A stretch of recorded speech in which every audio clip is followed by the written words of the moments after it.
ఎందుకు ఈ రోజు వరకు మీరు మనందరం ఎవ్వరం మాట్లాడినా మండల్ కమిషన్ మండల్ పేరు తీసుకుంటున్నాం?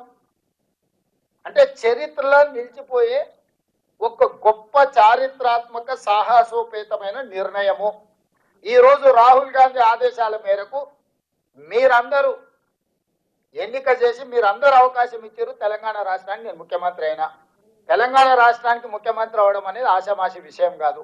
నా జీవితంలో ఈ లెక్క చేస్తే రేపు భారతదేశంలో ఎవరైనా ఆనాడు తెలంగాణ రాష్ట్రంలో రేవంత్ రెడ్డి ముఖ్యమంత్రిగా ఉన్నప్పుడు బలైన వర్గాల లెక్క పక్కా తెలిసిండు.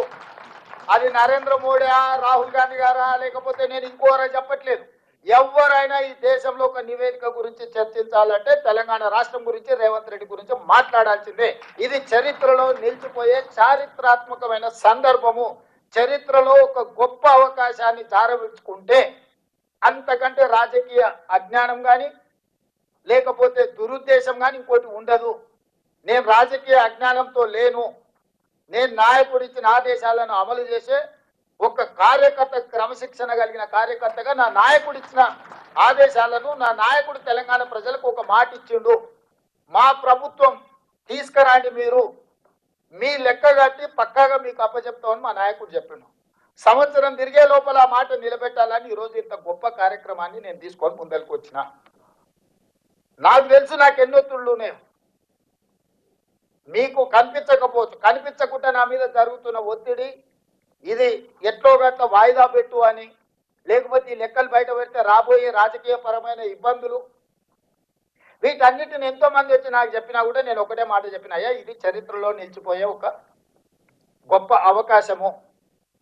ప్లస్ మా నాయకుడు రాహుల్ గాంధీ గారు ఈ దేశానికి ఈ రాష్ట్రానికి ఇచ్చిన మాట, నాయకుడు ఆదేశాలను పాటించడమే నా ధర్మము.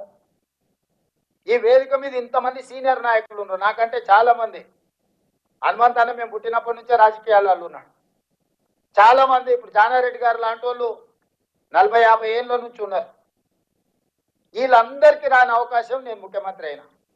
వీళ్ళందరికీ రాని అవకాశం నాకు ముఖ్యమంత్రి అయ్యే అవకాశం చిన్న వయసులో వచ్చింది. ఎందుకు వచ్చింది? ఆనాడు ఆ నాయకుడితోనైనా నాయకుడు ఏం కోరుకుంటాడో, నాయకుడు ఏం ఆదిస్తాడో 100% నాయకుడు ఆదేశాల మేరకు, పార్టీ నిర్ణయం మేరకు పనిచేసిన కాబట్టి నాకు అవకాశాలు వచ్చినాయి.